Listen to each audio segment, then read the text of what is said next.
The hallway buzzed with laughter, the clanging of lockers, and the familiar chaos of teenagers trying to make it through another school day. But in the middle of it all stood a girl, with eyes downcast, fingers trembling slightly as she twisted the combination lock on her metal door. Her name was Hana, quiet, invisible, the kind of girl most people overlooked. And maybe that's why the bullies chose her. Or maybe, deep down, they sensed something strong in her, something they couldn't understand, and they wanted to break it. It was Tuesday afternoon. Hana had just come from science class and was trying to swap her books before lunch. That's when it happened. "Hey, nerd," came a sneering voice behind her. It was Carly, the queen bee of the sophomore class, all expensive highlights and cruel smirks. Flanked by two other girls, she stepped closer, eyes glinting. Hana stiffened. She knew the routine. She'd been shoved, called names, even had her drawings ripped up once. But this was different. Carly grabbed the edge of Hana's blouse and yanked it. The sound echoed like thunder in Hana's ears.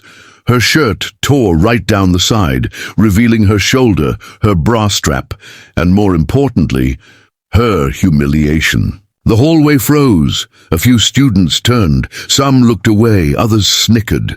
Hana gasped and hugged herself, cheeks burning red, eyes welling up with tears. She whispered, "Why are you doing this?" Carly laughed. "Because you never fight back, it's fun." The pain wasn't just physical, it was deep. Years of being overlooked, brushed aside, silenced. Hana felt something snap, not like a twig breaking, but like a rope finally slipping free from a knot. For the first time, she didn't freeze, she didn't run. She slowly stood up straight and met Carly's eyes, coldly, calmly. And then she walked away. She didn't speak a word, not then. She went to the nurse's office, got a change of clothes from the donation bin, and quietly took the late slip to her next class. But something had shifted. That night, Hana went into the basement of her house, where an old photo of her mother hung above the dusty bookshelf. Her mother, Miho Aoyama, had been a national judo champion in Japan. She had passed away when Hana was 7, but her legacy remained. Trophies, medals, and a framed note in her elegant handwriting. In silence, there is strength. In balance, there is power. Hana stood in front of the old judo mat for a long time. Then she knelt, just as her mother had taught her years ago. From that night on, everything changed. Every day after school, Hana trained. She brushed the dust off her mother's old gi, wrapped the white belt around her waist and fell, again and again, learning to roll, to recover, to strike only when necessary. Her body ached, her knuckles bruised, but each fall taught her how to rise. And she did rise. Weeks passed. The bullies didn't stop, but Hana didn't cower anymore. She walked taller, looked people in the eye, smiled less but radiated something, calmness, focus, quiet power. Then came that day. It was Friday. The halls were loud with weekend energy. Hana was once again at her locker when Carly and her minions swaggered up. "Hey, quiet girl, got another shirt we can help you tear?"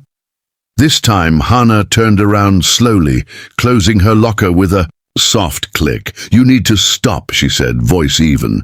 Carly scoffed. "Or what, you gonna write me a poem?" One of the girls reached to grab Hana's shoulder again, laughing. But this time Hana moved. It was fast, too fast for them to register. A pivot of her foot, a grip on the girl's wrist, a fluid shift of balance, and then whump. The bully hit the ground with a loud, echoing thud.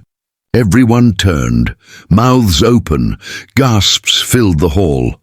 Carly stepped back, stunned. "What did you just do?" Hana didn't advance. She didn't strike again. She stood firm.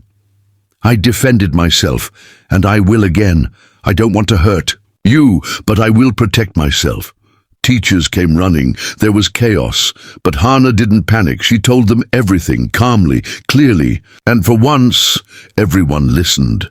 The school launched an investigation. Security footage confirmed everything. Witnesses came forward. Even students who had been too scared before finally spoke up.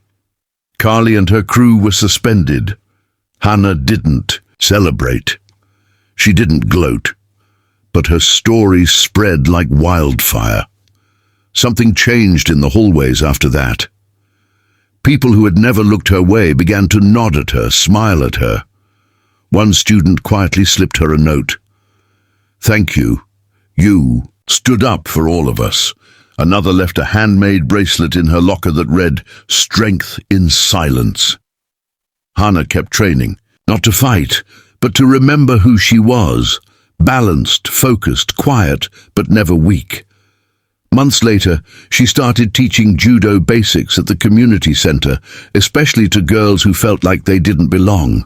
Girls who were tired of being afraid. Her message was simple. You don't have to be loud to be powerful. You don't have to hit to be strong.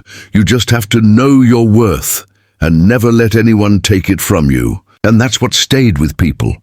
Not the flip, not the fall, but the girl who stood tall in the face of cruelty, who found strength in her silence and inspired others to do the same. Because sometimes the quietest voice is the one that roars the loudest when it finally chooses to speak.